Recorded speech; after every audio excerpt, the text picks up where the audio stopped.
Welcome to the Megyn Kelly Show, your home for open, honest, and provocative conversations.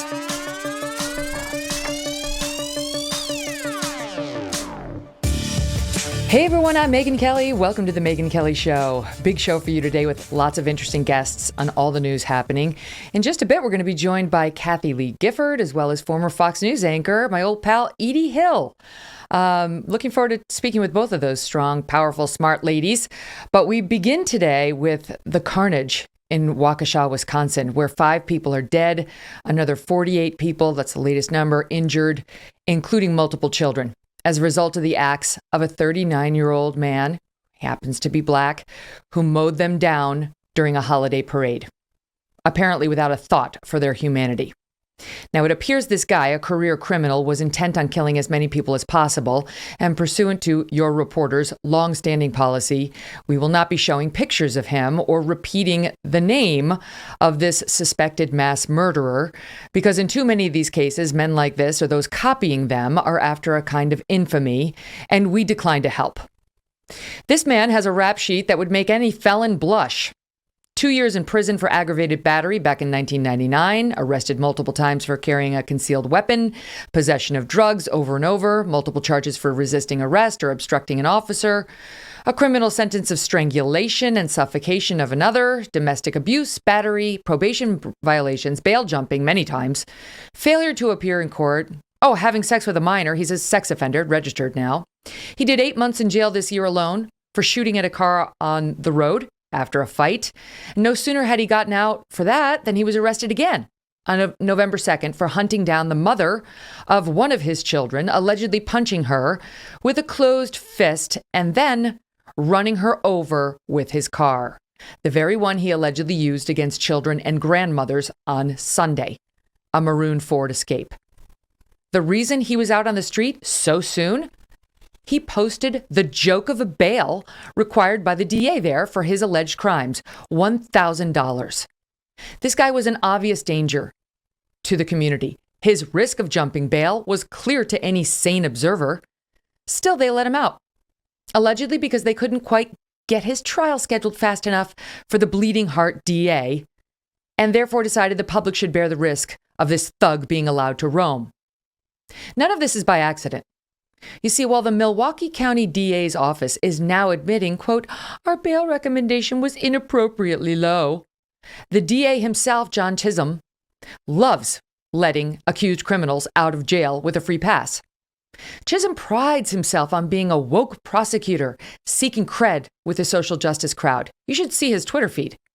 He's been working with a far-left group to eliminate cash bail. They actually praised him for, quote, redefining the role of prosecutor in this new era, saying, quote, Chisholm stuck his neck out there and started saying that prosecutors should also be judged by their success in reducing mass incarceration and achieving racial equality. He, too, prizes equity, that term that the left loves so much, in his role as prosecutor. This in a county that has seen its homicide rate soar nearly 100% since last year. And it's not just Milwaukee County, Wisconsin. Cash bail reform is happening state to state, a woke AOC-endorsed method of criminal justice reform that, instead of ensuring that defendants show up at trial by requiring them to either stay in jail before the big day or to post cash bail, which they would then forfeit if they were to skip town, this lets defendants remain free after arrest, unless they're deemed a threat to the community or a flight risk. This guy in the maroon SUV was clearly both, and this DA failed his community any way you slice it. Meanwhile, we get lectured by the media and woke Democrats about how the criminal justice system is based in white supremacy, too lenient on whites and too tough on black defendants. In the wake of the Kyle Rittenhouse verdict, we have seen calls to, quote, throw out the entire system by people like Colin Kaepernick and Ibram X. Kendi. How about the system that lets a career criminal out of prison with a joke bail, knowing full well he's a danger to society, in an effort to score points with who? BLM? Far-left criminal justice reform groups? Because I agree, that system does need help. Just not the kind that Ibram Kendi wants. This social justice engineering has no business in our courts. If these woke warriors had their way, Kyle Rittenhouse would be spending the rest of his life in prison for acts that were clearly legally justified, and the next would-be mass murderer would also be let out on the street to kill despite a long criminal history. All so that folks like AOC, driving her $70,000 Tesla and surrounded by security, or Cori Bush with her taxpayer-funded guards can say, "See, I care about my community." Joining me now to talk about it all, John Kass, a former columnist for the Chicago Tribune, now posting at his own website, which you should 100% support, John Kass, Kass, that is, news.com. Welcome back, John. Great to have you. You're the perfect person to discuss this with, because this is something you've been sounding the alarm on, and which in part led to your departure from the Tribune last summer. Your thoughts on it? Yeah, I called out George Soros and Kim Fox and all the other prosecutors across the country who are doing this, low bail, releasing violent criminals. And I was defamed by my union, not mine. I wouldn't join it, but they defamed me and removed me from Page 2. And so I'm happy to have left. Once I was given a buyout, I didn't want to stick around and get knifed in the back but another time by my colleagues, especially since this phenomenon you're describing, the low cash bail system, has been part of the news for a long time. And many of us who brought it up have been vilified and defamed. But the fact is, it happens. And victims, as you say, are all over the country, and they're broken as a result. That's the thing. This prosecutor can look at us now and say, gee, we're going to do a review. We don't know how he got, he wasn't supposed to be granted bail. Your system failed. You knew, you said on the record, there's been good reporting all over the internet today on this. You said, is somebody likely to get out who's a murderer and is going to commit a murder? Yes, but that still doesn't undermine my overall approach. It does indeed, sir. We have 5 grandmothers and others dead, children holding on to life by a thread right now, because this guy who very much hits both of the things that should keep you incarcerated, even if you don't allow bail, even if you believe in the abolishment of the bail system. Flight risk. He jumped bail so many times I can't even keep count anymore. And danger to the community. When he ran over his girlfriend earlier this month, there were tire marks on her body. What the hell was he doing on the streets? In Chicago alone, there are like some 50 cases of people being shot or threatened to be shot by people who are out on bail. In Chicago, we have at least over 100 people charged with murder walking the streets, not to mention sexual abuse, kidnapping, and other crimes. It happens. It's going on all over the country.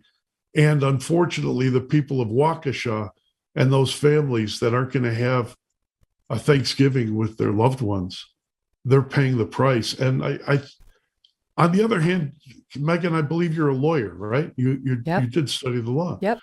Practiced for 10 years. I know and you believe that all people have the right to bail. We're not trying to say people don't have the right to bail. No, it depends on the case. Right. And if you're a violent threat to the community, why let them out? Well, and even the DA, this far left DA, is admitting this guy should not have been let out. He has to. He cannot say anything other than this was a mistake. But he knew the mistake would happen. He knew that somebody would be set free thanks to his policies, and he didn't really give a damn when asked about it not long ago. He was elected in 2007, and he's been doing this for a long time and working with this far left group to make the system more and more equitable. And I have to tell you, these risks were predicted by a lot of people who opposed this reform. And even those who are in favor of some reforms in the criminal justice system, because what does happen sometimes is you get some young kid who, commits some offense that would whatever, it would require $10,000 bail, and he doesn't have it. Now he's sitting at Rikers here in New York for a year. So he's already been imprisoned for a crime he hasn't been convicted of. And a year in a place like Rikers can make you a criminal where you weren't otherwise, right? And it's an unjust punishment for somebody on their first arrest or so on. I get that. But this kind of violent. No, this is different. Violent offenders, repeat with guns, repeat shooters. And people like this, no. And you know what? This couldn't have happened in a country that had legitimate media.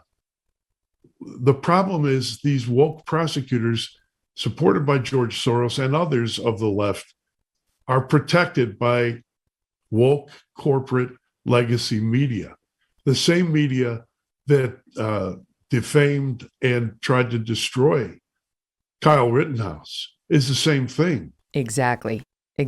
Now, I want to make one more point about Waukesha before Rittenhouse, and that is places like New Jersey have taken on, this no cash bail thing and tried to do better on this. But what they did was they added a bunch more resources to the criminal justice process so that you could get speedier trials, you could get claims processed faster, so that you wouldn't have to, in the name of a speedy trial, just let somebody dangerous out on the streets. So if you're going to do it, you have to pay the money for it. And trust me, I personally know a bunch of billionaires who love this. This makes them feel like social justice supporters. They throw a bunch of money at trying to get DAs like this arrested in office. They don't have to deal with the consequences of it. They're in high rises with security guards and so on. But at least if you're going to throw your money at it, throw your money at making the system able to process the defendants in a more speedy way, so that we don't have to choose between a speedy trial and letting them out. Put them at Martha's Vineyard. Okay. Yeah. Right next to Barack Obama, who lives in a seaside mansion. I guess the seas aren't rising anymore, and let him deal with it. But unfortunately, all too many times, the violent are released back in their communities. Most of the communities are minority and poor, and these people are victims and voiceless. While the media goes on, corporate media goes on, talking virtue signaling, while people get hurt and maimed. I don't know how I missed this, but even just today or yesterday, with the bodies still, just newly deceased and people in the hospital, including children. What does AOC tweet out? Her very first public comment on this, she tweets out, when prosecutors seek excessive cash bail, it results in increased rates of incarceration, particularly for low-income defendants. More than 75% of individuals in custody haven't been convicted of a crime and are confined in unsafe conditions because they cannot afford cash bail. Condemning thousands of individuals to languish in such environments as they await trial is unacceptable.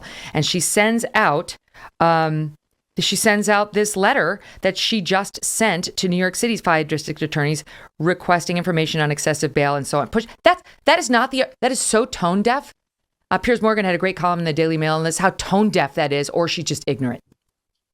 She's tone deaf, and this is why the Mutza was created by my ancestors. It's like this. I'm not giving it to you or your viewers, but it's basically to show disgust. I'm disgusted personally, and I read Piers Morgan's column, and I before the show I read the one that I had written about this that caused me so much pain and caused me to be defamed by my union. And I'm thinking for the poor people who are victims of these people. They're victims of an ideology. They're being destroyed. Their bodies are being broken. Their families are broken. And all we hear is, the same blah, blah, blah. You wrote the best column. I tweeted out yesterday saying, if you read nothing in the Rittenhouse verdict, in the wake of it, read this John Kass column. And I recommend it to everybody. If you want to go to johnkassnews.com, it's called "If Only Kyle Rittenhouse Could Ask Biden and Media, Have You No Sense of Decency?" And that it's the same thing as you just pointed out.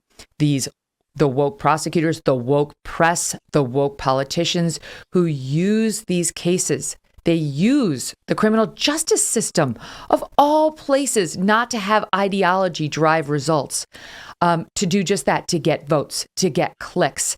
And your columns, I mean, the essence of it is it's dangerous and indecent. Thank you, Megyn. As someone just starting out really in the independent journalism world, your support there in that tweet was just monumental. And I'm so glad other people got to read it, because I believe it 100% that they have no decency. And they probably should watch the Oxbow incident to talk about and learn about lynch mobs, because what were they but a lynch mob, righteous lynch mob, lying about this kid. And we saw him on Tucker the other night. I mean, this kid wasn't a white supremacist, Mr. Biden. This kid wasn't a vigilante, Miss AOC. He was just a kid responding to his community, where the government, the people that are supposed to protect them, had wandered off and withdrawn law enforcement and National Guard to let the city of Kenosha burn in those mostly peaceful protests. Right. How the media characterize them. It is just, it tells me that corporate media is dead, that legacy media is corrupt, and that the people are looking for people to tell them the truth about what's going on. Mm-hmm. And that's what we're trying to do. I'd say let them keep embarrassing themselves. Let them keep destroying their credibility. But it's scary because, in Rittenhouse's case, a man's life was on the line. And in this case of this woke prosecutor letting a guy out who clearly shouldn't have been let out, 5 people are dead. You've got scores of people clinging to life in the hospital. We can't make our criminal justice system about social justice. That doesn't work. It's not to say we can't have any reforms. But you cannot be driven by woke ideology as a prosecutor, as a jury, as a judge. It's one area that is held out, and it needs to continue holding out from the musings of Ibram X. Kendi. John, I got to go. It's so great talking to you. Everybody's got to go. JohnCassNews.com. Thank you, Megyn. Thank you so much. Happy Thanksgiving to you and your family. To you. As we've covered here, there were a lot of insane reactions to the Kyle Rittenhouse verdict. One of them was that if Kyle had been black, he would have been found guilty. He would not have been recognized as having a right of self-defense, that a young black man can't claim self-defense in America. We heard that so many times. Honestly, if my team puts together these long summaries of what the media said, and I could keep you here for the next 20 minutes giving you the examples. Well, there's a woman named Amy Swearer, and she's a legal fellow at the Heritage Foundation, and she decided to do what more people should do, which is, let me actually take a look at that. I'm going to do the research, and I will lay out what I find. And what she found was just how untrue that claim really is. She joins me now. Thank you so much for being here, Amy. I caught your thread on Twitter and thought it was really impressive and well done. And so you take on a couple of claims, but the first is that no black man in America would have been acquitted on grounds of self-defense in the way Kyle Rittenhouse was. What'd you find? Yeah, Megyn, I'll be honest. I knew it would be pretty easy. I didn't expect it to be quite so easy to just with a simple Google search from the last couple of years find. I think by the end of the thread, we had about 50 cases of defendants of color who shot other people in public or were accused of shooting people and claimed self-defense and were successful in that claim and were acquitted by a jury. Sometimes with facts that were strikingly similar to the Rittenhouse case. Other times, facts where I still look at it and I'm like, oh, wow, I'm actually fairly surprised it was successful given, what the jury heard. So this idea that Black people don't have this right to self-defense, that it's only because Kyle Rittenhouse is white, it's just absurd. It doesn't track with the facts. And it was pretty easy to debunk that just with Google itself. Mm-hmm. The one that's gotten some attention in the wake of the Rittenhouse acquittal is Andrew Coffey, a black man in Wisconsin who was acquitted on saying self-defense, found not guilty of murder, attempted murder. He fired at sheriff's deputies during the early morning raid that took place at his house back in 2017. And he said, I shot in self-defense at those deputies, and a jury agreed with him. I mean, that was literally on the same day as Kyle Rittenhouse, right? Within just hours of the verdict. This is the exact same result that you got. Was again just a successful claim of self-defense, where a jury looked at the facts and said, yeah, no, this is a defendant of color who successfully raised that claim. And the fact that this got overlooked, I mean, it started picking up a little steam after people started bringing it to the attention of the media. But for a while there, it was like, nothing else existed outside of the Rittenhouse case.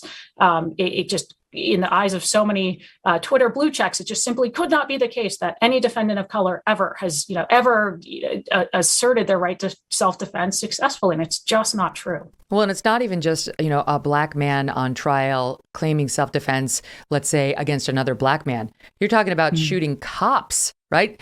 And so that's like, if this is a white supremacist system designed to protect only whites and cops and so on, we wouldn't have results like this. There was another case of Jaleel Stallings, acquitted on September 2nd of this year of murder charges related to him attempted murder, shooting at several St. Paul cops last summer. He claimed self-defense, that he had no idea that they were cops at all. And that was just days after that shooting George Floyd. That's another example, but you found a lot of them. Yeah. And like you said, there are examples of defendants shooting at law enforcement officers. There are defendants who were accused of shooting people inside of schools, defendants who were accused of shooting white people in race-related incidents, just all across the board: domestic violence, self-defense, attempted robbery, self-defense, just so many things, and again, that's not to say we can't talk in more nuanced ways about racial disparities within the criminal justice system. That wasn't the point of the thread. But the unfortunate reality is there are a lot of Twitter blue checks who immediately jump to the most asinine takes on this, that this blanket assertion that this just shows that white people get away with anything and defendants of color never get away with anything in similar circumstances. And really, it just takes people away from those more nuanced discussions. So to just easily debunk that and get that out of the way, I think was just a really good opportunity to do that. Well, I mean, I led the show with this this attack in Waukesha, Wisconsin, which was committed. The suspect is a black man. The reason I mention his race is because this prosecutor has decided he's all about equity and making it more equitable for racial justice purposes and so on.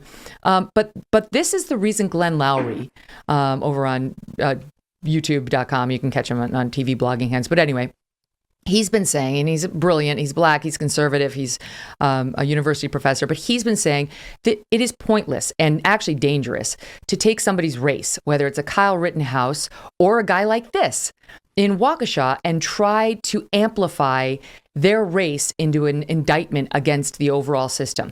He's been saying you don't want white people pointing to the Waukesha defendant and being like, see, this is what black people do, right? Like, you would no more extrapolate that man's behavior to black people in America than you would Kyle Rittenhouse to white people in America if you thought he had done wrong, or even if he hadn't done wrong, right? Like, that's the danger. And you can see it clearly now in the Waukesha case, but that's what they've done with Kyle, saying that because a white man got off for shooting other white men, somehow this is an affirmation that it's a white supremacist system. Yeah, and the thing is too, and this has always struck me because it never makes sense, this idea of, even if you look at general racial disparities, which I think it's very clear they do exist, even if you look at particular cases and you buy into this idea that all the time, just wholesale, defendants of color are always treated differently, especially with regard to their natural right of self-defense and raising that claim, shouldn't the argument then be not to be mad that a white defendant successfully raised that claim, but to say, okay, how do we make it so that it is equal across the board, so that defendants of color can also successfully assert that claim in similar circumstances? So it just strikes me as odd that the response is anger that this defense exists and can be utilized just because the defendant happened to be white. Well, and I've got to ask you this because I read on your Twitter account you're very pro Second Amendment. That's where they're going next. The discussion has shifted to the problem in the Rittenhouse case is when self-defense laws meet open carry laws and take. We thought we'd give you a gun in your house. We never thought we would allow you to have it on the streets of Wisconsin, where multiple people have guns, and that's what caused this situation. Well, no, what caused the situation was the fact that the city allowed these riots to go on to the point where, a 17-year-old felt the need to go and defend property of a minority owned business, and then is physically attacked in fear for his life. And but for that gun, he's probably still in a hospital bed somewhere, if not, dead himself. So again, it just comes back to this idea of, it doesn't matter who has the gun. I think there's this misnomer out there that a lot of people in the gun community would just be terrified to see, Black people or other people of color walking around with AR-15s. Whereas, if you've ever actually interacted with the gun community, this is the greatest thing in the world for most of us is seeing this and watching, people who are not necessarily, considered as part of that social circle to be exercising their Second Amendment rights in a public way. Absolutely. I don't care if that defendant who's in that same situation as Kyle Rittenhouse is white, Black, Hispanic, Asian, doesn't matter. In that situation, if you're in fear for your life, yes, I hope you have that firearm to successfully defend yourself. I hope that a state like New York hasn't said, well, you haven't proved to us that you are sufficiently afraid for your life to be able to defend yourself in public with a firearm. And so I think it flies in the face of what the Second Amendment community actually believes and practices. We don't need more laws cracking down on guns. In other words, we need for these politicians who are empowered to enforce the laws already on the books, even when it comes to something like a BLM quote unquote protest. If this governor had done that, if this mayor had done that, if they had pursued the laws already on the books, Kyle never would have been there that night. And by the way, he told Tucker he wishes he never had been, of course. Amy, thank you so much. I hope you come back. Thank you so much. Sure, I'd love an extra hour or two of sleep each night, wouldn't you? But with my crazy schedule, it's not going to happen for either one of us, I'm sure, right? Like you can't. Life takes over.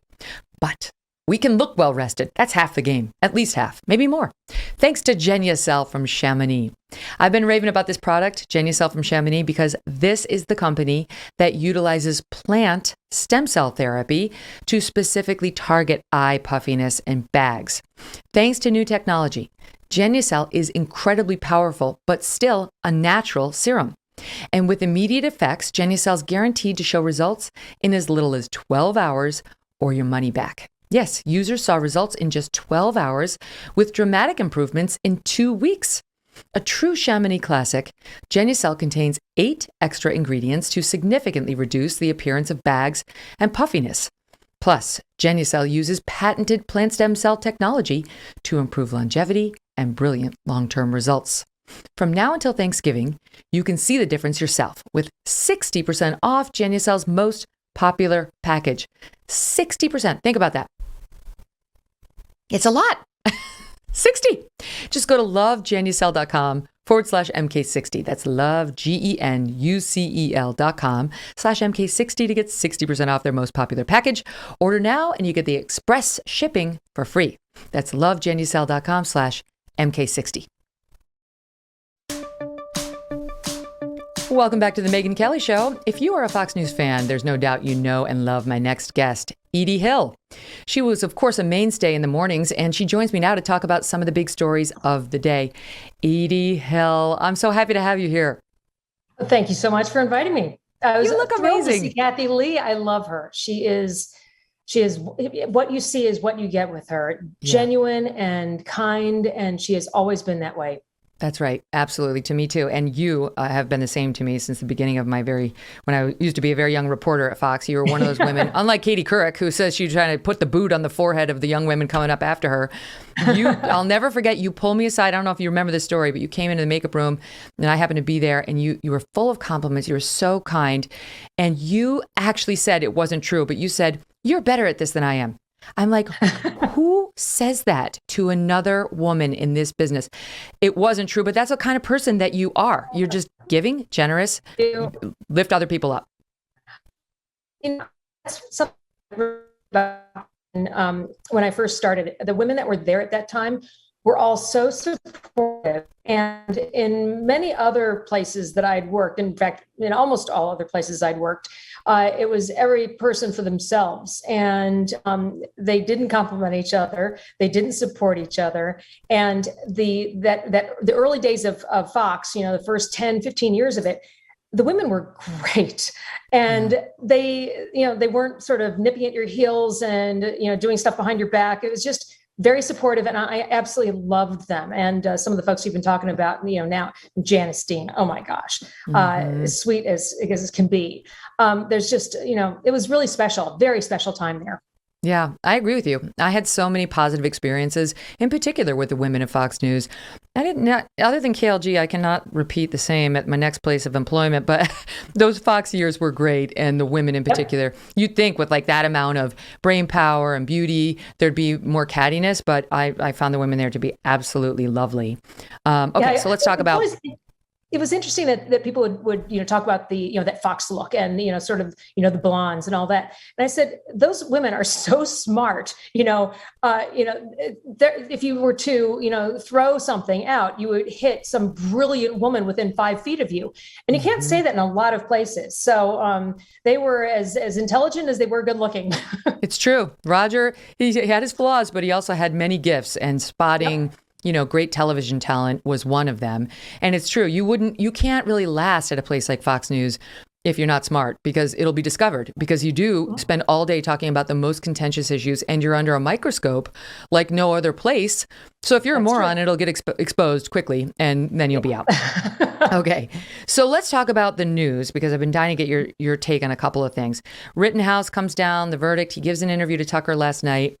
There's been crazy reaction to this verdict, Edie. I mean, just the media and the celebrities and so on, they've lost their ever-loving minds. But let's start with this. The effect on Kyle Rittenhouse's life and the death threats and the security threats that he's still under. This is Soundbite 3. I'm at a place now to where I have to have people with me, because people want to kill me just because I defended myself, and they're too ignorant to look at the facts of what happened. Do you feel the threats? I do. I see some of the threats, some of the things people say. It's absolutely sickening.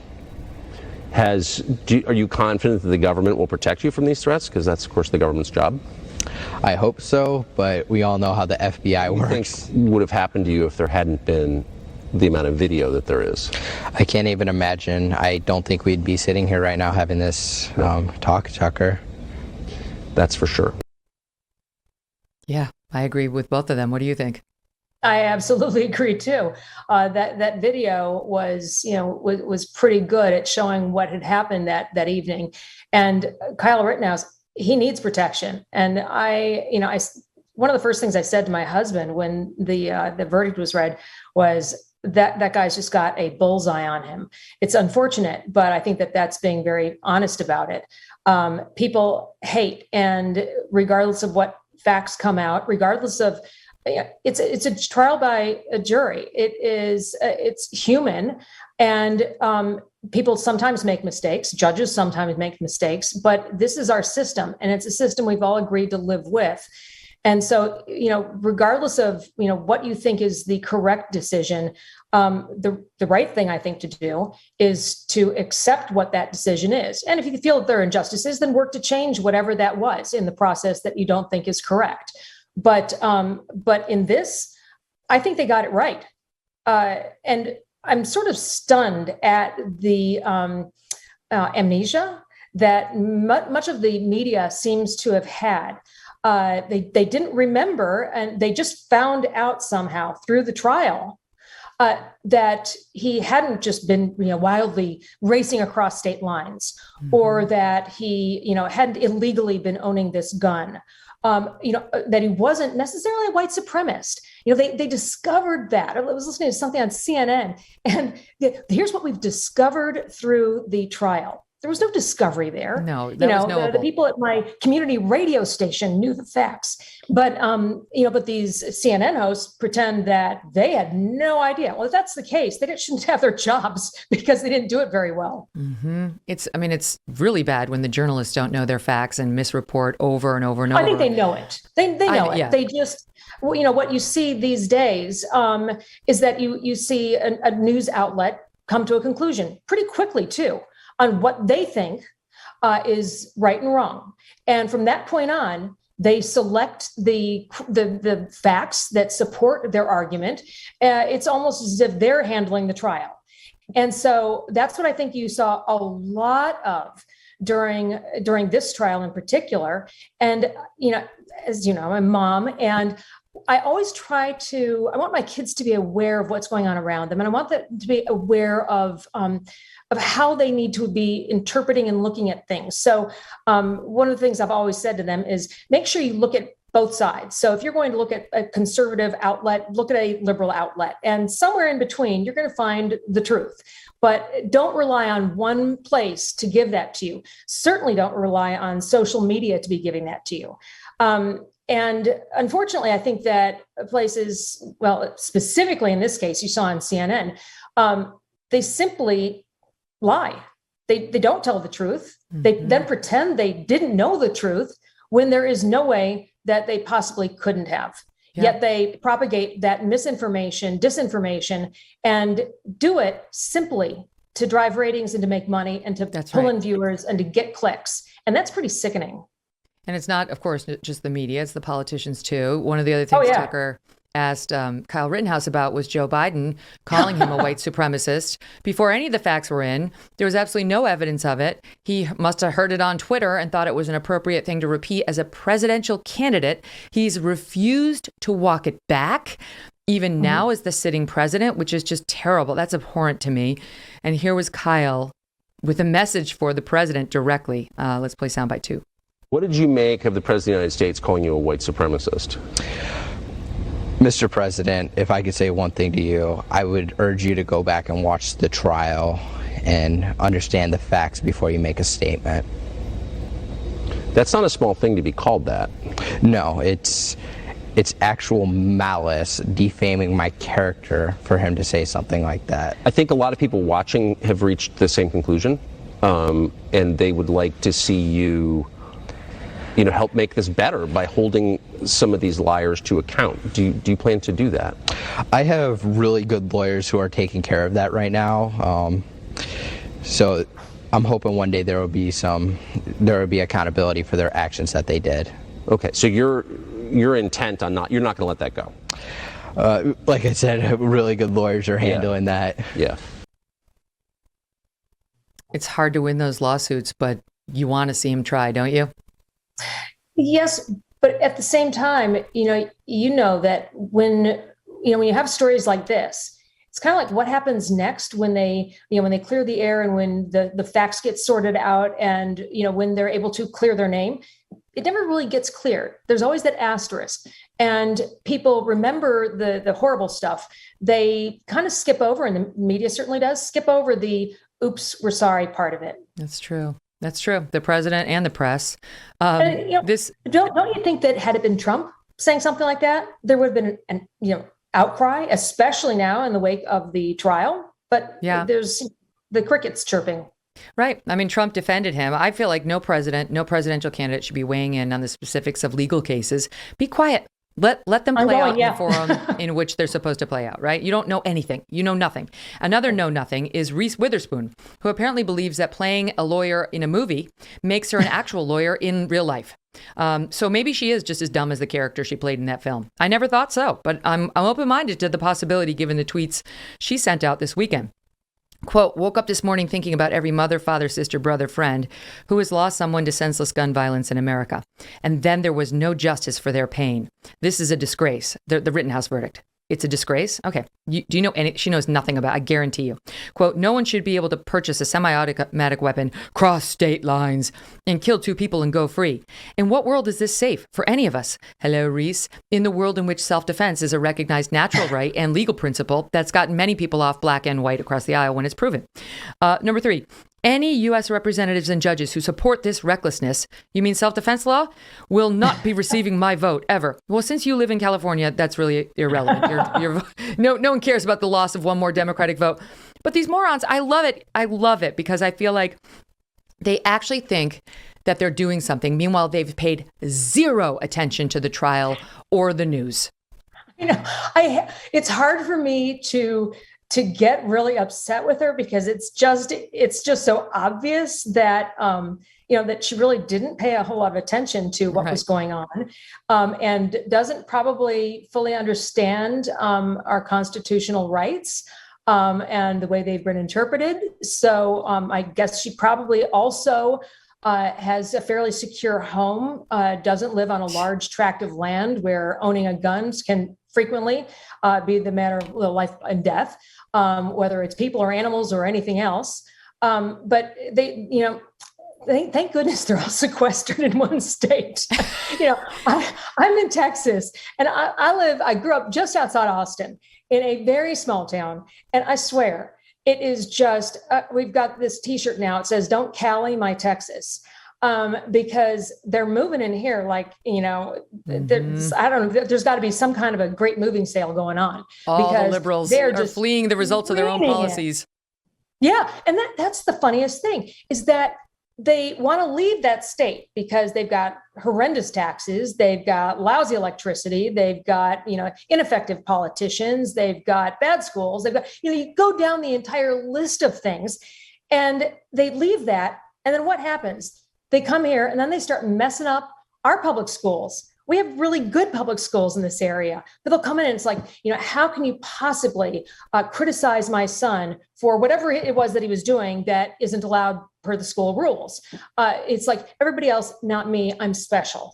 And and I think that's kind of the attitude that a lot of those folks have when they look at the news also. I don't really need to know what's going on because I'm me. I'll just say what I think and take it. I mean, that's the gospel. The other thing is Reese Witherspoon. She doesn't have to carry a gun because she has a team of security that will protect her whenever she goes into a potentially dangerous event. The woman just got paid nearly $1 billion for her company, Happy whatever it is, nearly $1 billion. So who is she to lecture anybody about real life problems like how to protect yourself or what the system needs to be reformed? The system just made you a billionaire. So just shut up and act, really, because unless you're going to inform yourself, then go away. If you want to become informed, I'll listen to you all day long. Nonsense like this, STFU. May I share a Rosie O'Donnell story from a public school that my daughter was attending? Rosie O'Donnell, at the height of her, let's get rid of all guns and let's boycott, I think it was Walmart at the time. And guns are horrible. Her child started at the public school, tiny, small school. It's not in a particularly crime-ridden neighborhood. In fact, just the opposite. And so she had been on this anti-gun rampage. And the first day of school, guess what? The child shows up at the school with an armed bodyguard. The school says you can't have weapons on the property, even if you're just dropping the child off. It's like, but my child needs to be protected.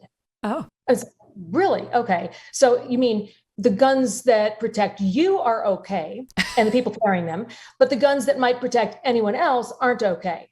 Right. And that's, again, this just skewed way of viewing the world.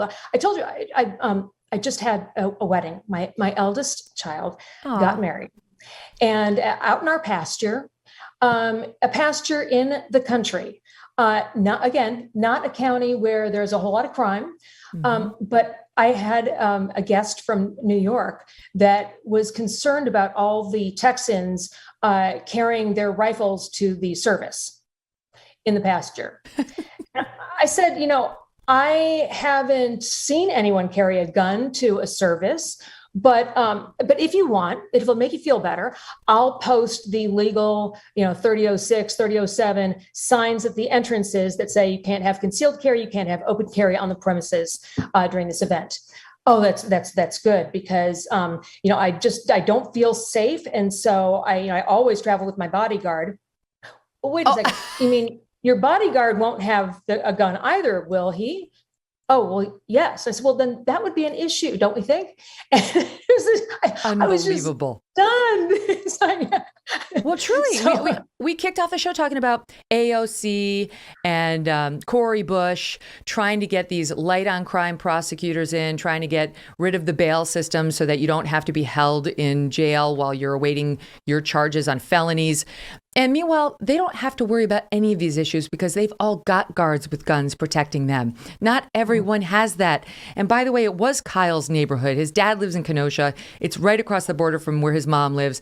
That was on fire that the governor refused to protect.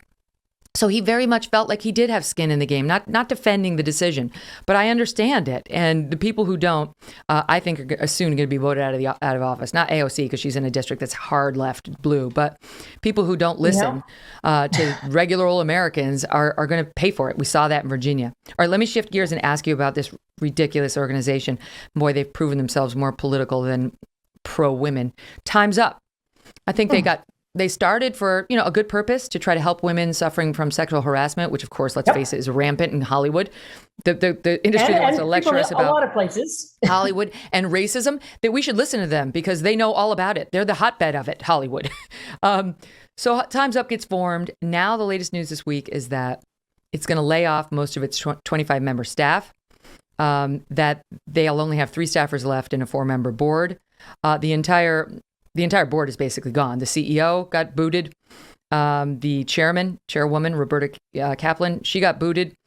They've all been falling, one after the other because it was outed, but it was just the latest example that they basically advised Andrew Cuomo on how to attack his lead accuser in the whole Me Too scandal that he was on the wrong end of. By the way, there's yet another accuser who came out today. He's got a 12th now who's making accusations against him. He's facing criminal charges.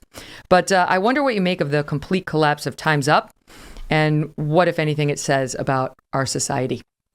First off, I don't think that it's just a happenstance that it's the same people out in California that started this too. I don't know what they're drinking in the water over there, but there's some pretty crazy stuff that happens. Their heart, I believe, was in the right place. They had some great ideas, but then you raise $24 million and you're not quite sure what to do with that. You could use it to help victims, but apparently they didn't. Instead, they used it for pretty good salaries for executives. The amount that got to the actual victims that they decided to help, again, the ones that they chose, really was paltry. I mean, pitiful. So if you look at any kind of 501c3 charity guide, it tells you what percentage of money raised should be spent on executive salaries and parties that they throw and fundraising events and travel and all that, and how much should be spent actually on the charity, the do good stuff they purport to be wanting to do with the cash. And this was completely upside down. So first, you're a sucker if you gave them money. And, especially after you saw what was happening with it. But then the audacity to claim that they are supporting victims of sexual harassment and go and help someone accused of sexual harassment. I mean, right. It's pretty easy to see that that's a conflict there. And in both cases that I know of where they didn't help the accuser, this case against Cuomo and then Tara Reade against Joe Biden, the women making the accusations were lifelong Democrats.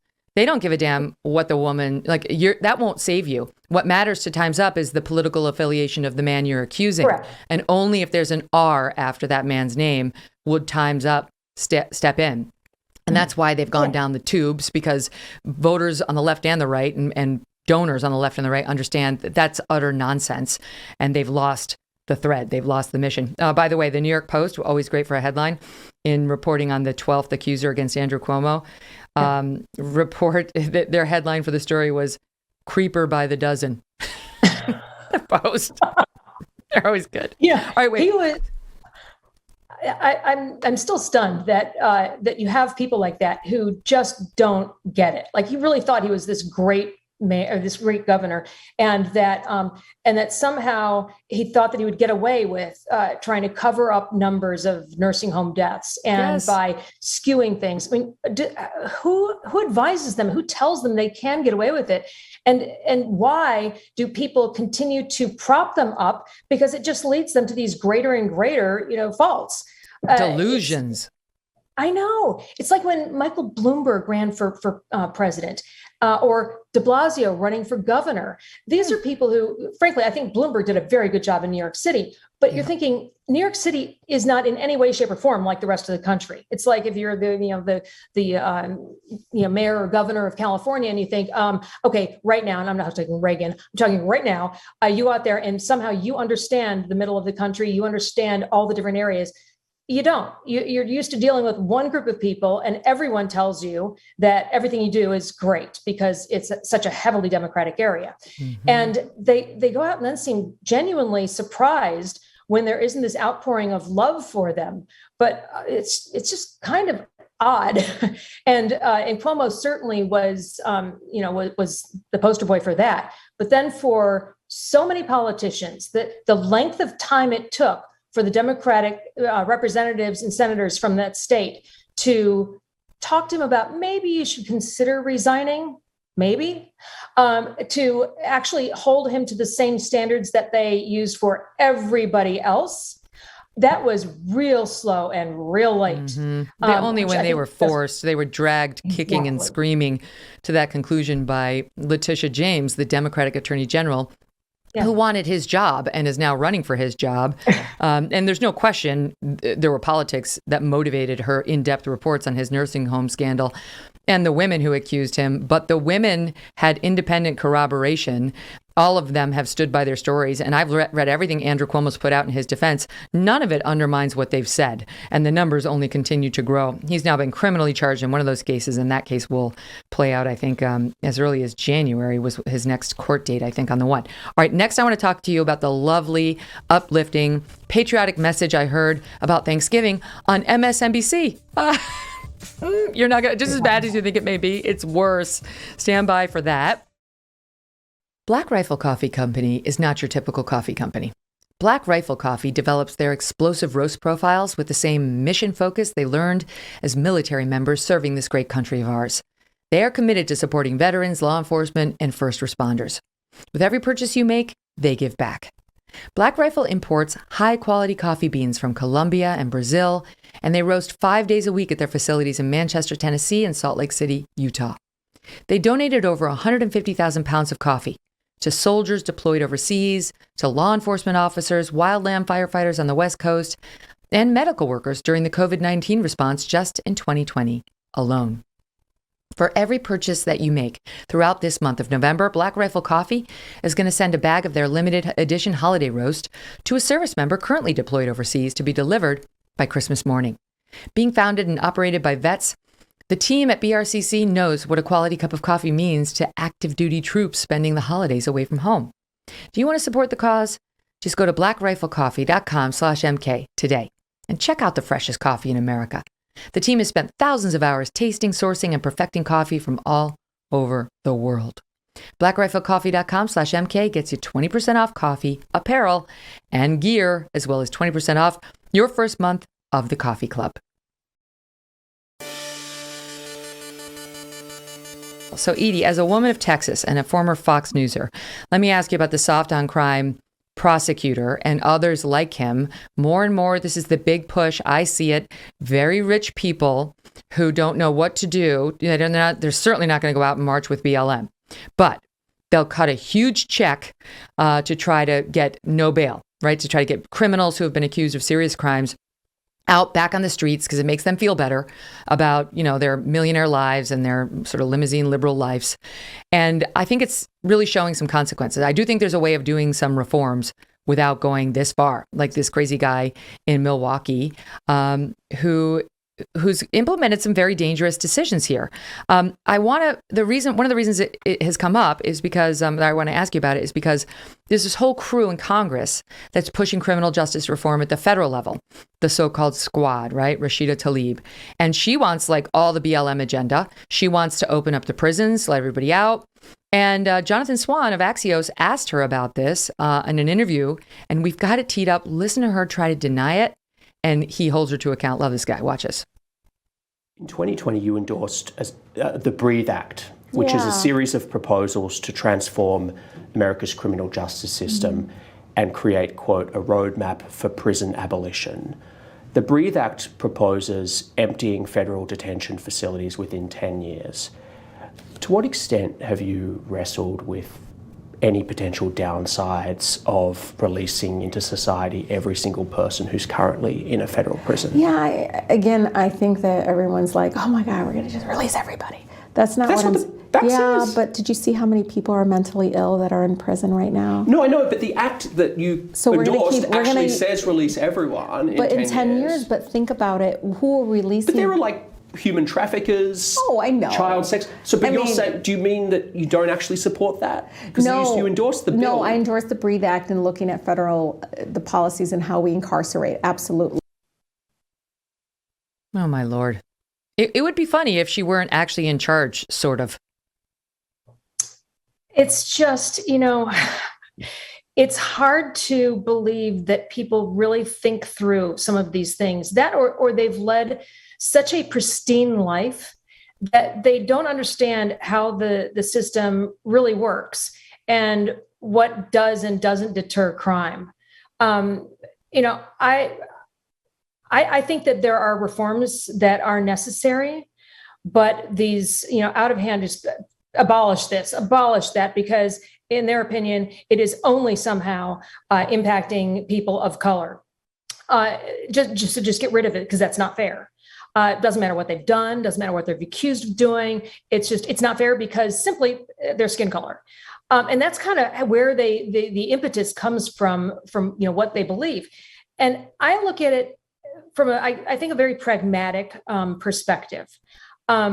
As you know, I have a lot of kids, 8 kids. Yeah, 8 children.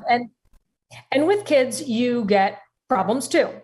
And I recall one of my children making a very stupid decision, one that potentially, didn't, but potentially could have endangered someone's life. A dumb prank, a dumb prank.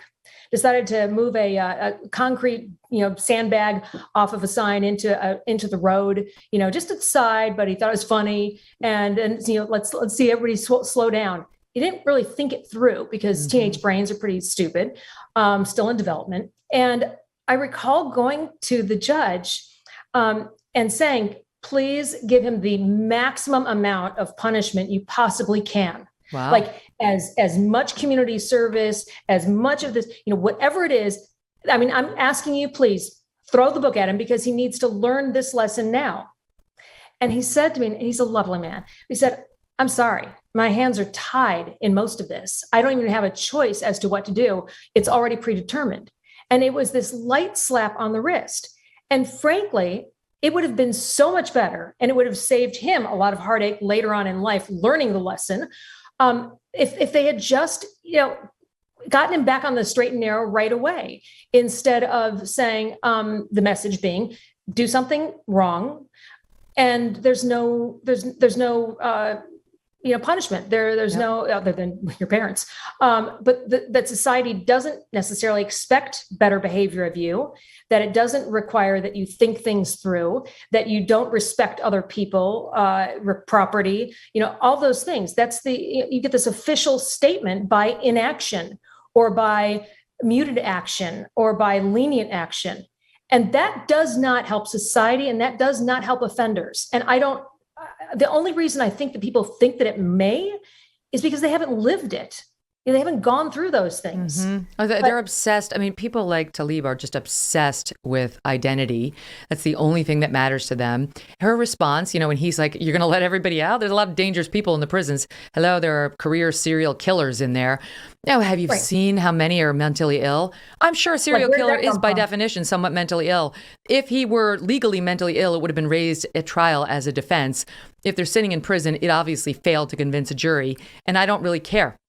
And we're not going to release a bunch of crazed killers and other people who hurt others and break the law out into society, because it's going to make her and the rest of the members of the squad feel fine in their doorman buildings with their security teams. No, we are not going to do that.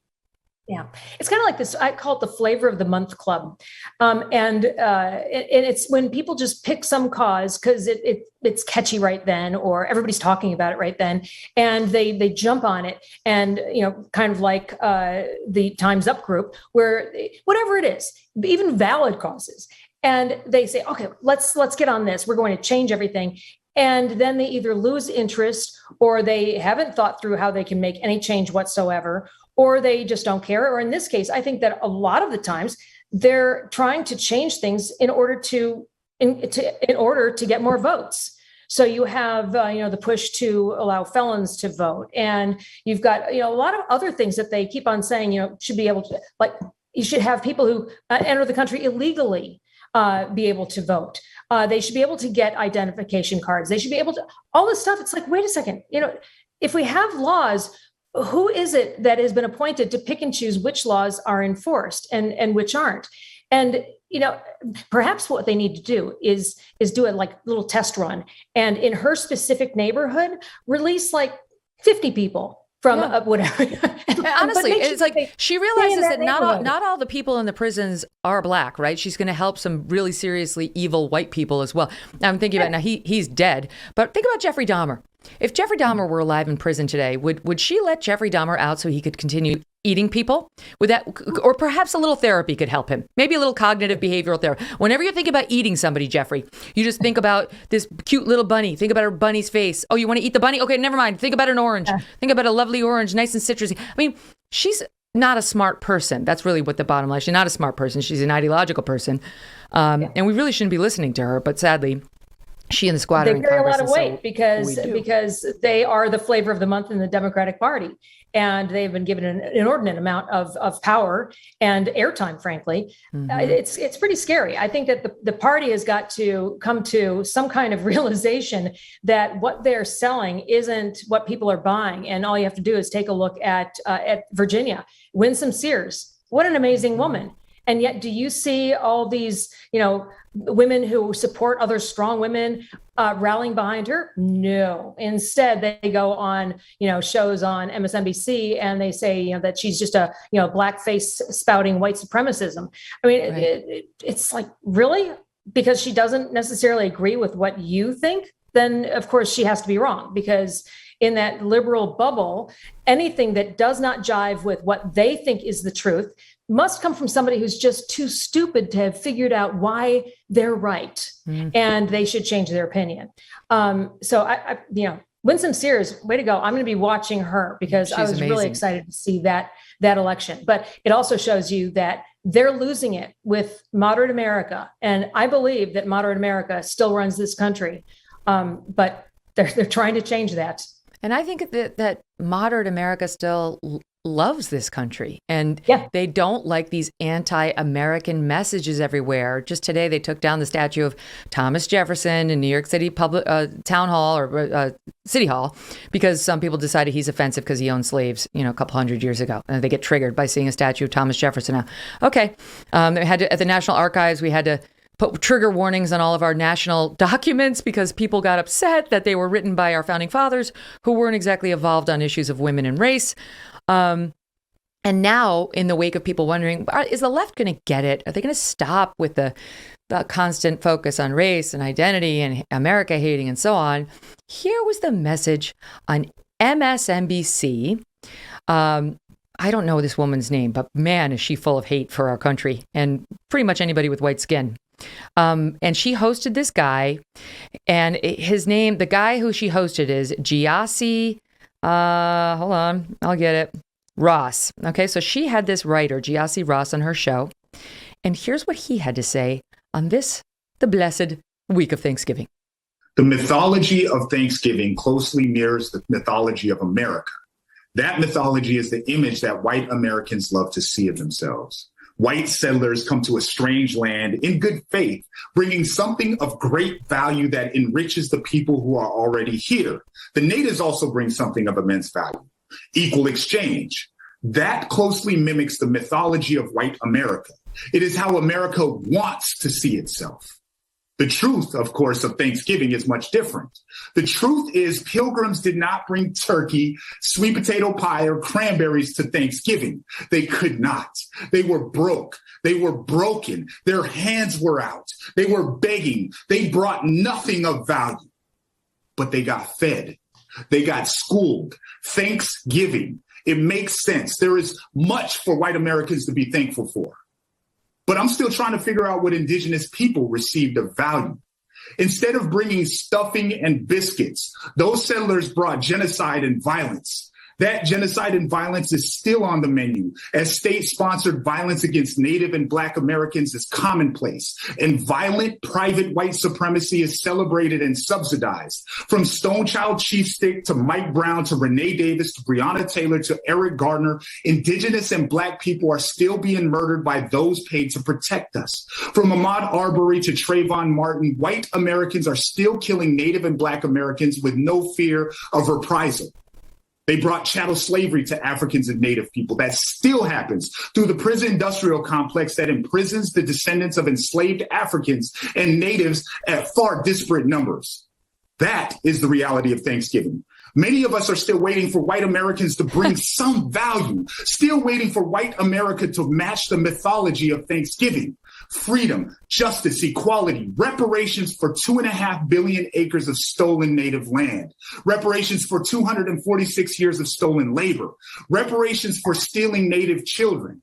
Stop the killing. It's still happening. Stop the theft. It's still happening. Return the land. Match the mythology. Then, and only then, we can all be equally thankful. Peace. Happy Thanksgiving. Pass the potatoes. I like to smile at the end. Man, what would it be like to have that much hate bottled up inside of you? I mean, you just feel sorry for that guy. First, if he really is so concerned, and he seems to be genuinely very concerned about slavery and lack of freedom and lack of justice, well, I can tell you that there is an entire continent where there is a lot of that still going on. And he doesn't seem to be concerned about that at all. If you want to go back and look at history and talk about freedom and justice, I live smack dab where there were a number of Native American tribes that were constantly battling and killing each other. Constantly.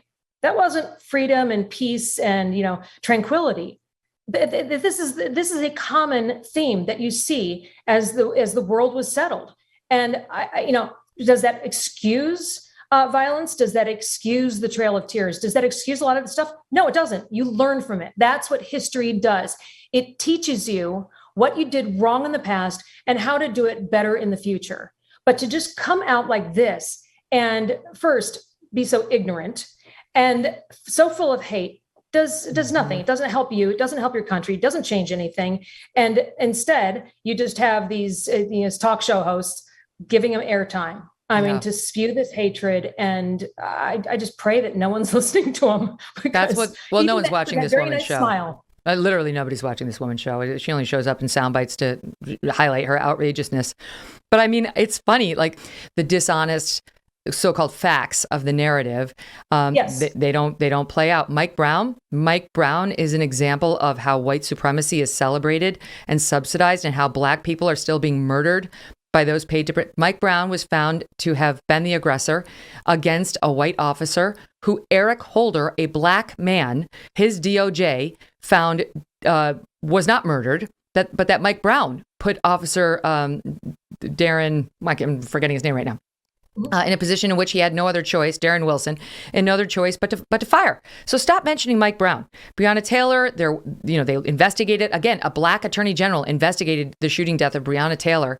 And the reason that she got shot is because the police did a no-knock warrant, which was legal in that state, went into her house and fired because her boyfriend, Breonna Taylor's boyfriend, opened fire on them and shot a cop in the leg, in the femoral artery. And he opened fire. I'm not saying the system's perfect, but these are not examples of Black people being murdered by those who are paid to protect us, and on about how white people are killing people, Africans and Native people, with no fear of reprisal. That's not true at all. You want to look at, like, we could do this with everything, right? We could do this with the guy who did the truck in Waukesha. That's a Black man who killed a bunch of white people. Does that mean Black people have no fear of reprisal? It's nonsense. Stop colorizing everything. They absolutely are. And, frankly, if you want to know who is killing most of the Blacks, go take a look at the FBI statistics. They're out every single year. They don't lie. So if you want to really, Black people kill other Black people and white people kill other white people. That's generally how crime works. That's exactly how it breaks down. So if you want to save white or Black lives, then you know how to do that. And it is not worrying about the police. Should there be reform? Are there mistakes that are made? Absolutely. Are they sometimes horrendous and take a life? Absolutely. But again, to color it as though that is the reality, the overarching reality is just a falsehood. And it doesn't help change anything. So if you care about Black lives and you want to save Black lives, then you are preaching to the wrong choir. Edie Hill, I'm going to end it on a nice note, a funny note, because we talked earlier about flavors, and it reminded me that and the fact that you have 8 children and look amazing. One time I went to Edie Hill, I said, Edie, how do you maintain your beautiful figure? I need to know. Let me in. And she said, at that time, she said, well, I eat whatever I want, but I only take 3 bites of it. So I was like, okay, I will do what it takes to look like Edie Hill. That's fine. I'll do it. So you got to, for our listening audience, you got to go to youtube.com/Megyn Kelly later so you can see this is a visual. I'm like, okay, I'm doing it. So I get down to like my plate and soon into my experiment, Edie, it was like, like my mouth, I opened it as wide as I shoved as much in at each bite as I'm like, this is not the spirit of what Edie recommended. We had a lot of good times. Anyway, it's wonderful to see you, and you still look great. And I hope that you'll come back. I'd love to have you again soon. Wonderful. Thanks so much, and have a wonderful holiday. You too. Happy Thanksgiving.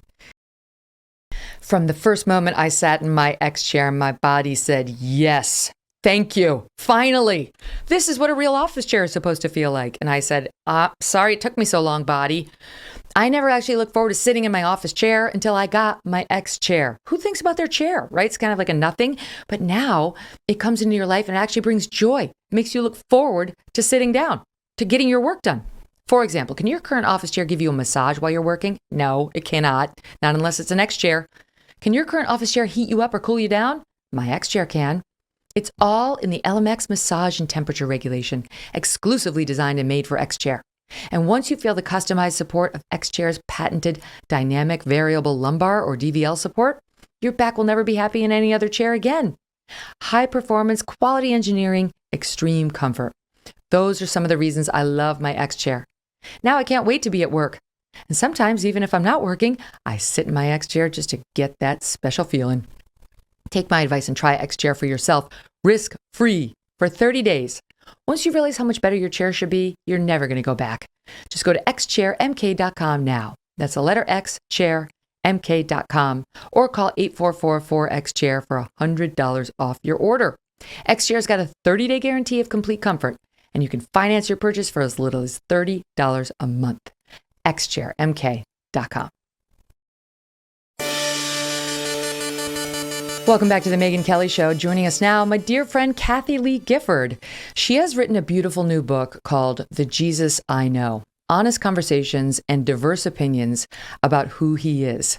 The book features insightful conversations about faith with people like Kristen Chenoweth, Kris Jenner, yours truly, and lots of other folks who I think you'd find fascinating. Kathie Lee, great to have you. How you doing, love? Hello, long lost friend. How are you? I'm so good. So first of all, I did not know. I really could hate you. I could. If I weren't such a wonderful Christian woman, I could hate you. Look who's talking. All right. So first of all, I did not know that you not long ago got your star on the Hollywood Walk of Fame. There haven't actually been that many people to get such a thing. How did that feel? Oh, there's thousands. What took them so long? I think my numbers are like 2,600 and change. That's not that many. Really? I don't know. I just, I think I was honored, obviously. It was during COVID, so it was not even, there in person. So I think that might have made it a little bit more exciting. But you know what I did in a speech that I did not write, I just basically said, thank you to all the people that have just believed in me all these years. Megyn, your friends reveal who they are. You find out who is and who isn't, right? Mm-hmm, mm-hmm. And my fans have become such friends over the years to me. They've just, they have not been fair weather friends. They have been true friends to me. Yep. And I just wanted to thank them because I certainly wouldn't have lasted through a lot of the hard times without their faith in me. My credibility is so important to me. You practice what you preach. They didn't believe the bad stuff, they just didn't. Right, exactly. Or they forgave whatever they thought was true and moved on, whichever. You'll take it on the grounds that they offer it. But that's how you are. That's how you are. You wrote in the preface to sort of our conversation in your book about how you befriended me when I got to NBC. We'd known each other before, and you'd always been super kind through Child Help Out charity we both love.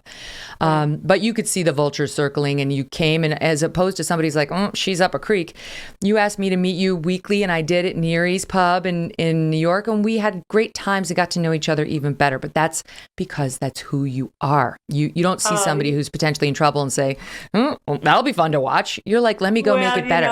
As soon as it was announced, I had two reactions. My first reaction was good for her, and because you know how fond I am of you. And then my second one was, oh dear God, she doesn't know. She has no idea how the vultures are already, And I just thought, Lord, what do you want me to do? He said, call her, just call her and take her to Neary's Pub on East 57th Street every Tuesday, whenever she can make it, and just love on her. Just love on her and let her know that that no matter how hard and nasty and cruel and untrue it all gets, that it has nothing to do with the definition of who you are, who she is. And I was surprised, like I think the readers of my book will be, to discover that faith is not a new thing to you.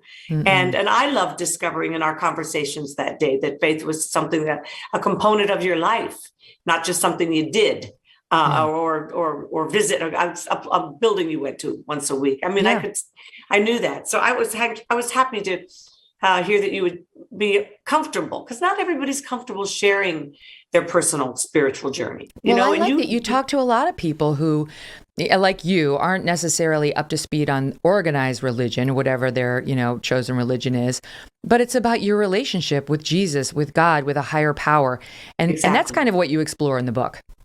Yes. And people are asking me, why did you write it? What a cool idea for, I wish I could take the credit for it. But I have a fantastic literary agent in New York. And on the surface, he looks like somebody I would have very little in common with. We don't share much that it's similar. He is a man, he's gay, he's Asian, he's raised a Buddhist, but I love him to pieces. I think he's fantastic. And I just respect him a lot, and I value him. And so he said, Kathie, I loved your last book, but the parts of it that I loved the most were when you talk to people like Craig Ferguson or Al Pacino or Kevin Costner about faith, when you were on a movie set or whatever. And he said, would you ever consider doing a whole book about with maybe 25 people that will be willing to share it? And I said, do you think anybody would be interested in that? He goes, I would be. And so I just thought, with what we're going through, Megyn, in this world today, people, you say something somebody doesn't like, they cancel you. You don't vote. You got a D or an R behind your name, and they just cancel you. You worship in a different way, or you think a different way, or you vote a different way, and you're just gone. And that is the antithesis of Christianity. That's the antithesis of Jesus. He never canceled anybody. He went out of his way on a daily basis to love people, to find them right where they were, and to love them just the way they were. And that's the kind of life I want to live. I want to be a blessing to people. It's a much better way to live than to be a burden. People have too many burdens today. The only people Jesus ever got angry with, righteously angered, were the Pharisees and the Sadducees, the most religious people of their day, because they weren't feeding their sheep. They weren't feeding the people. They weren't being kind. They were putting more religious burdens on them. And it infuriated Jesus because they had been entrusted with the love and care of God's people.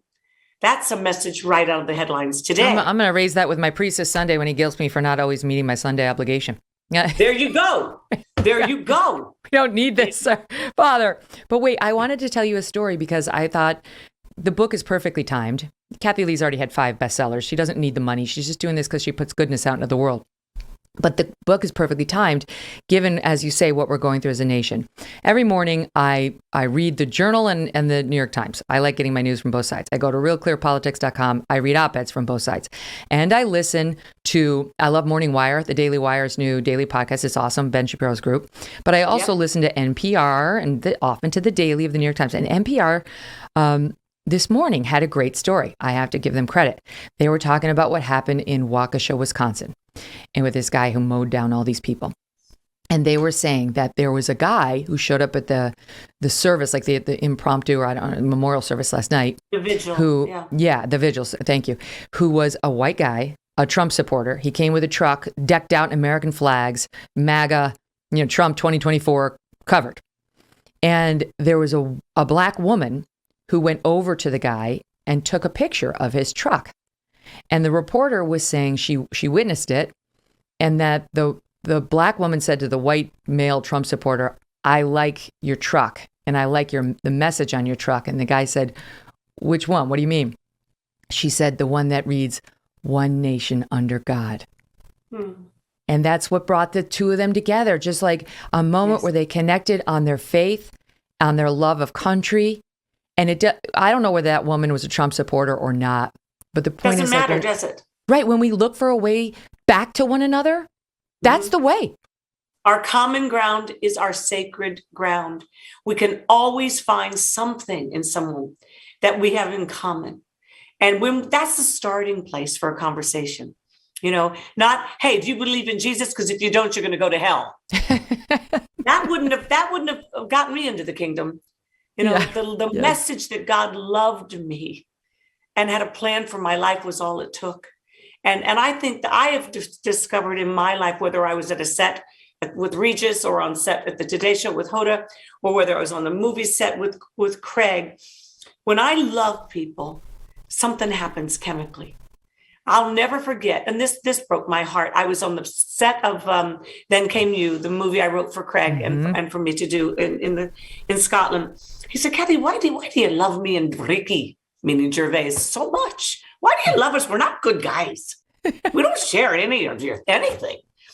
And I said, "Why wouldn't I love you? You're fun, you're hysterical, you're kind, you're a good person. God loves you, and I love everybody God loves." And he said something to me, Megyn, that literally broke my heart, and it should break every person of faith's heart. He said, "No person of faith have ever told us that they love us." And I went, "What?" I said, then you haven't met a person of true faith yet.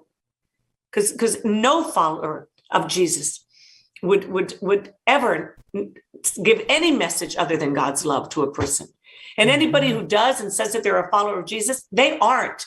You just have to understand that. You got to know a little bit about whether you believe in Jesus or not.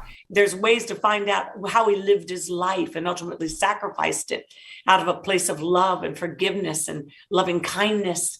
And at the end of the shoot, he said, "I still don't believe in your guy." To which I said, "You mean our guy?" He goes, "Okay, our guy." And he said, "But," I said, "I know that." I said, "But you know what, Craig, I really do believe with all my heart that that you would say that the way Jesus lived his life and the way he exemplified love and forgiveness and kindness is the pattern of perfection that we should all seek in a human life." And he goes, 100%. I said, "Welcome to the kingdom of heaven." Aw, can I tell you? It's so, it's not surprising to me. I pray for him every day. Pardon? It's not surprising to me to hear you say that, to hear you talk like that. And actually, I'm just thinking now, we talked last time about my departure from NBC, but can I tell you, the first 3 people I think to send me flowers, one of them was actually at my house in tears, but the other 2 sent me flowers with beautiful messages, were 3 women of faith. Janice Dean, who's another person profiled in your book, who talks about her Catholicism and the role that faith has had in her life, especially this past couple of years with the death of her in-laws, to COVID and the New York nursing homes. You, yes, we all know. And Ainsley Earhart, who is very, very much observant, very much a woman of faith, who sent me a beautiful bouquet of orchids and said, "Hand it over to Jesus. You know, and it's good when you're down and out, especially, or you're struggling with something, to realize you do have a lifeline. You aren't alone. Smart as you think you may be, there's someone smarter who loves you, who can help you, even if it's not with a message of you must now do the following thing. Right? It's just an embrace. That's not what people need to hear. They just need to be held and whispered to, not yelled at. Stop the yelling. Whisper to people. I care about you. God sees you. He loves you. You're going to get through this, and I'm going to help you because he loves me too. And we're supposed to take care of one another. You know, we understand that as mothers, the joy we get out of all the hard work of caring for our children, but there's nothing more fulfilling. And we have friends like that we'd walk on hot coals for, you know.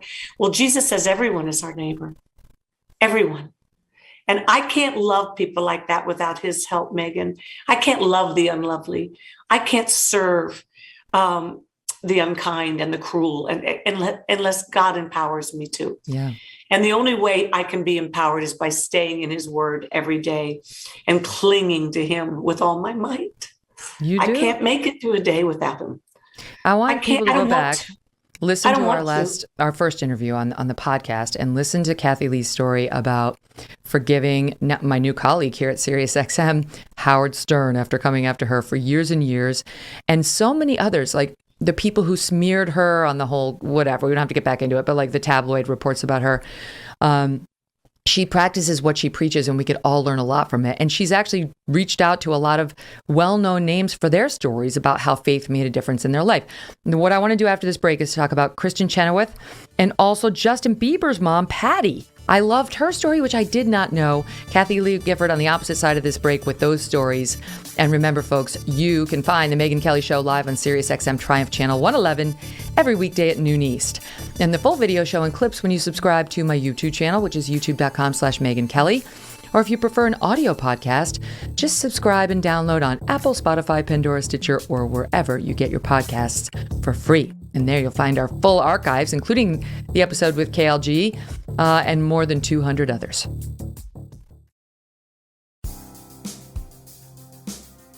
So it's fun reading this to see all the many people who you know and are friends with. I knew about Kris Jenner, and I loved actually what she said to you. She was, of course, she's the matriarch of the Kardashian family, and her first husband was Robert Kardashian, who was very Christian. And she talked about how at Pat Boone's house, she got her first Bible, the first one she said she could actually understand, called The Way, and that her faith would become very important to her later in her marriage to Robert Kardashian and actually thereafter as well. Can you expand on it? Yeah, I mean, everybody knows the bigger than life, panoramic Kris Jenner, and that's there's a lot that's very real about that. She's very, very smart. She's a very generous person. I've been friends with her for over 40 years. We used to go to Pat Boone's Bible study together. Oh, wow. When she was a young mother. And I was newly just beginning my career out in Los Angeles. And so we've been through hell and high water together. And I don't call somebody my friend unless they're really my friend. And I'm trying to think of if somebody's stopped being my friend just because they do things I disagree with or wouldn't do myself or whatever. But Kris and I've always had a very honest relationship. And we talk about that in the book about how, she knew that, that there are things in the television series that would be troubling to me because I love these people. I love them all. And I'm concerned. I know we're going down different roads, what can happen at the end of them. And I feared for them. I prayed for them still every day. And we've stayed friends all these years because I knew she had my back and I had hers. Mm-hmm. If I called her this minute, she would do whatever she could do for me and vice versa. Mm. So I loved surprising people. I think China Phillips' story, she's rock and roll royalty, the daughter of two of the mamas and the papas. And her story was deeply moving to me. But then there's my friend that I've written more songs with than anybody, hundreds of them. And he's a Jewish Scientologist. who married a Catholic Scientologist, who had adopted a child and raised him up in Scientology. And once I took them on a rabbinical trip to the Holy Land, it transformed their lives. I learned a lot about Scientology from them, and I'm not going to become a Scientologist, but I don't stop loving my friends because they believe some things that I don't believe. Yeah. God knows the heart. Whether it's religious or political. Let me ask you about Patty Millett. That's Justin Bieber's mom. I did not know this story about her, that she was 18 when she got pregnant with him. She said, this is from the book, I had just given my life to God 6 months earlier. I was in the hospital for trying to commit suicide, and I encountered God there. She wrote, before that time, I'd been groomed. Well, you wrote, before that time, I'd been groomed for abortion. And I fought on pro-choice debates. But after I met Jesus, I started really trying to get to know God. And thank God she did not abort little Justin Bieber, right? And she said, and you know what, Megyn? I didn't write that. Every conversation is verbatim what people said, unless when I sent everybody like you a copy of what we were going to go with. If somebody wanted something changed because they thought it didn't read the way they wanted it to sound, then we did it, or we just took something out that they didn't. They thought, now that I've thought about it, can we not say that? And I didn't want to have a gotcha moment with anybody on this thing. This was not about that. But yeah, Patty, I met when I forget, was it the Today Show interview? I guess so. She has a book that came out, and I hadn't met her before, and I really loved her. She's very still vulnerable, and there's a childlike wonder about her still, although she's certainly not a child. But she was a child when she had her child. Yes. And she's very honest about it, and still struggling with certain things. And that's what I also wanted to show, Megyn, that listen, nobody's life is completely tied up with a nice blue bow at the end. Everybody's still struggling with stuff. Everybody's still got issues. But we have a God who doesn't just knows that, number one, and doesn't judge us for it, number two. Number three, doesn't dump us because of it. He doesn't cancel us. God never cancels us. And Jesus certainly didn't. He was the antithesis of cancel culture. Of Twitter. He's the most radical lover of humankind that our world has ever experienced. And the church has gotten it all wrong, that we tell people you're going to go to hell if you don't. That's not loving people. That's not loving people. That's condemning them. And we don't have any right to. Judging them, we have no right to. Jesus said, love one another as I have loved you. And that's what changes the world, one person at a time. That's right. And that's what's inspirational, as are you. You guys are going to have to buy the book to hear Kristen Chenoweth's story, which is great too, about how God and inspiration spoke to her at a time when she thought she was at the top of her career, then got hurt and realized something else. KLG, what a pleasure. Good luck with it. So much love to you. Love you, sweet thing. Love you. Come visit Nashville, y'all. I'd love to. Trust me. Any day now. Listen, you guys, thank you so much for joining us. We are taking a few days off for Thanksgiving, so have a very, very happy Thanksgiving. I'm going to be spending it with my family. Very much looking forward to it. And then we'll resume together live on Monday. We're going to have some best ofs here for you, which we hope you'll enjoy. And we'll see you very shortly. Happy Thanksgiving.